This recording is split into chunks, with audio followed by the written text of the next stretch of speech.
Deadlifting is the bee's knees of the gym. And what that means is you get a high return for your investment of time when you deadlift.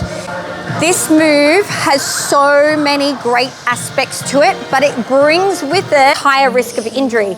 So we're gonna go through the 3 main things that I do with my clients to help reduce that risk of an injury.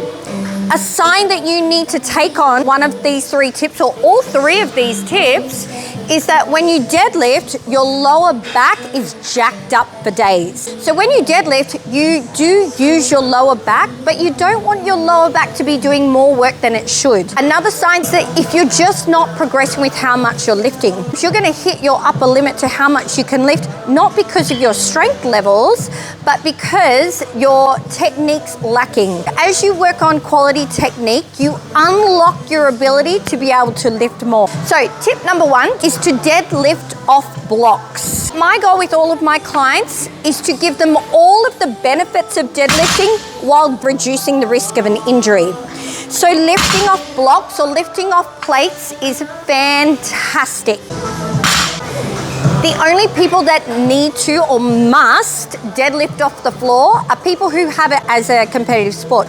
So Olympic lifters or power lifters. But most of my clients want to get strong while reducing their risk of an injury. So lifting off plates is a great way to do that. Tip number 2, learn the pre-pull drill. So a successful deadlift isn't from the lift itself, it's from everything you are or aren't doing in the pre-pull drill. When I teach my clients how to lift, we spend a lot of time learning what the pre-pull drill should feel like, so that once they get to lifting the bar, the next part is the easy part. So at the bottom, hear that clink? That clink is number 1. She's getting the slack out of the bar. Number 2, she's getting tension in her body. The third thing she's doing in the pre-pull drill is she gets this slight weight shift back before she pulls. So they're the 3 things: slack out of the bar, tension in your body, slight weight shift back. It doesn't matter if you're doing straight bar deadlifts, sumo deadlifts, conventional deadlifts, squat deadlifts, or you're doing trap bar deadlifts. The pre-pull drill in every single lift is so important. So tip number 3, trap bar deadlifts are amazing. So I'm going to get my client Jade here to do a couple of lifts for us.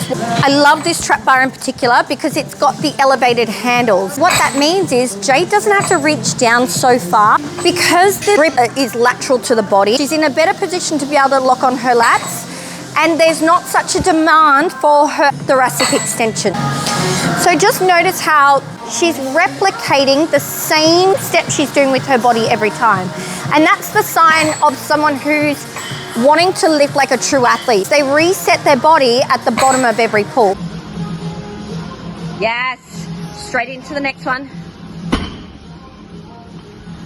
Yes. Lock it on strong. Yes. 2 more. Good, Lou, 1 more.